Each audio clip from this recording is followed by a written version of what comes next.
హస్తం గుర్తు 2వ నెంబర్పై ఎమ్మెల్యే అభ్యర్థిగా 2వ నెంబర్ వచ్చిందండి. 2వ నెంబర్పై ఉండేటటువంటి హస్తం గుర్తు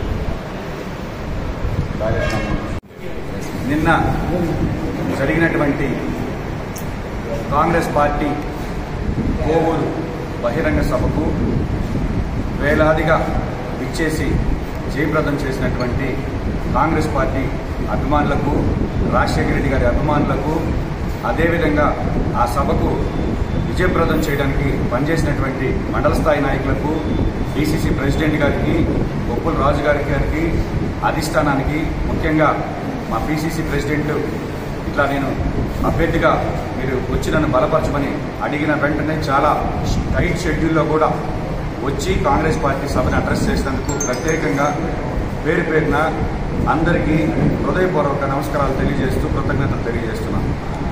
ఈరోజు నిన్నటి సభను ఏ విధంగా జరుగుతుంది, కాంగ్రెస్ పార్టీకి సంబంధించి తొలి బహిరంగ సభ ఈ జిల్లాలో ఎన్నికల ప్రచారంలోని యావత్ జిల్లా కోవూరు వైపు చూసింది.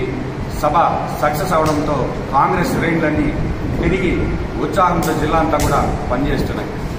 నిన్న జరిగినటువంటి సభలో ఈ కోవూరుకి సంబంధించి ఈ కోవూరు సమస్యలు ఏవైతే మా దృష్టిలో ప్రస్తుతానికి ఉన్నాయో వాటికి సంబంధించి కోవూరు నియోజకవర్గ మేనిఫెస్టో ఒకటి కోవూరు అభయహస్తం అనే పేరుతో నిన్న షర్మిలారెడ్డి గారి చేతుల మీదుగా దాన్ని ప్రారంభించాం.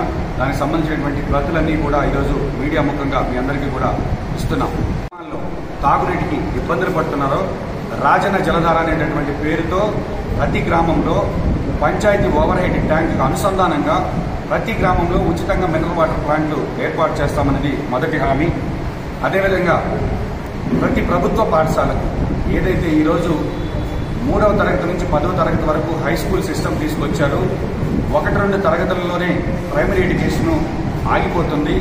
3వ తరగతి నుంచి ఆ పిల్లవాడు హై స్కూల్కి రావడానికి ఇబ్బందులు పడుతున్నారు, రవాణా సౌకర్యం లేదు అని ఏదైతే నేను మా గ్రామంలో రాష్ట్రంలో తొలిసారిగా ప్రభుత్వ పాఠశాలకు బస్సు సౌకర్యం కల్పించానో అదేవిధంగా కోవూరు నియోజకవర్గంలో ఉండేటటువంటి అన్ని జిల్లా పరిషత్ ఉన్నత పాఠశాల విద్యార్థులకు ఉచితంగా బస్సు రవాణా సౌకర్యం కల్పించడం అనేది ఒక హామీ.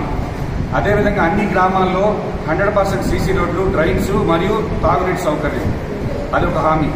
ముఖ్యంగా మత్స్యకార గ్రామాలకు సంబంధించి మత్స్యకార సోదరులకు సంబంధించినటువంటి జెట్టీల నిర్మాణం కావచ్చు, మత్స్య సంపదను ఆరబెట్టుకునే ప్లాట్ఫామ్స్ కావచ్చు, మత్స్యకార కుటుంబాలు ఏవైతే కోవూరు నియోజకవర్గంలో ఎక్కువ ఉన్నాయో వాళ్ళు వేటకెళ్లి ఏదైనా ప్రమాదవశాత్తు ఆ కుటుంబాలు ఎవరికైనా ఏదైనా ఆపద జరిగినప్పుడు మత్స్యకార కుటుంబాలకు సంబంధించి 25 లక్షల వరకు ప్రమాద బీమా సౌకర్యం కావచ్చు. ఇట్లాంటి ముఖ్యమైన అంశాలన్నీ కూడా మేము కోవూరు మేనిఫెస్టోలో పొందుపరచడం జరిగింది.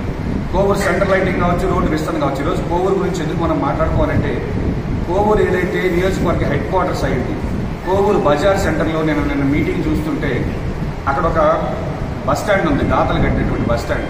దాన్ని ఆనుకొని బజార్ సెంటర్లోనే ఒక ప్రభుత్వ మద్య షాప్ ఉండటం, అక్కడ ఏదైతే మహిళలు కనీసం బస్సు ఎక్కడానికి కూడా ఆ షెల్టర్కి రాలేక ఇబ్బంది పడి చివరికి అది అంత కంపతో అంత నిండిపోయి కోవూరు నగరం నడి ఒడ్డున ఈ విధంగా మనం చూడాల్సి వస్తుందని అనుకోలేదు. కాబట్టి ఇట్లాంటివన్నీ దృష్టిలో పెట్టుకొని కోవూరుకి సంబంధించినంత వరకు పారిశుద్ధ్యంలో కావచ్చు, నిర్వహణకు సంబంధించి కూడా కొన్ని హామీలు మేము ఇవ్వడం జరిగింది. ఈరోజు చెప్తున్న సంక్షేమ పరిపాలన, ప్రజల మీద విశ్వాసం ఉందని, డబ్బు లేకుండా ఇరు పార్టీలు ముగ్గురం డబ్బు లేకుండా మన ఎజెండాలతో మేనిఫెస్టోలతో ప్రజల్లోకి వెళ్లి ప్రజాబలం నిరూపించుకోవాల్సిన సమయం ఆసనమైనప్పుడు ధనబలం లేకుండా వెళదామని నేను ఛాలెంజ్ విసురుతున్నా.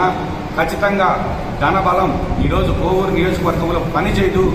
కేవలం విజ్ఞత గల ఓటర్లు, కమ్యూనిస్టులు, చదువుకున్నటువంటి యువకులంతా కూడా ఈరోజు కాంగ్రెస్ పార్టీ వైపు, నా వైపు చూస్తున్నారనే దానికి ఉదాహరణే నిన్న జరిగినటువంటి కాంగ్రెస్ పార్టీ కోవూరు బహిరంగ సభ. కాబట్టి ఖచ్చితంగా కోవూరులో కాంగ్రెస్ పార్టీ అభ్యర్థిగా మేము గెలవబోతున్నాం. ప్రజల అండదండలు మాకున్నాయని మీడియా ముఖంగా తెలియజేస్తూ, సమయాభావం వల్ల నేను గడప గడపకి రాలేకపోయినప్పటికీ కూడా యువత అందరూ కూడా మేనిఫెస్టో చూడండి, ఎలక్షన్ అఫిడవిట్లు చూడండి, చదువు చూడండి, ఒక్కసారి ఆశీర్వదించండి. ఈ నియోజకవర్గ యువతే నాకు నా ప్రచార కార్యకర్తలుగా వ్యవహరించి ఈ యొక్క నియోజకవర్గాన్ని మళ్ళీ కాంగ్రెస్ పార్టీ వైపు చూసేలా చేయమని చెప్పి కోరుకుంటున్నాను.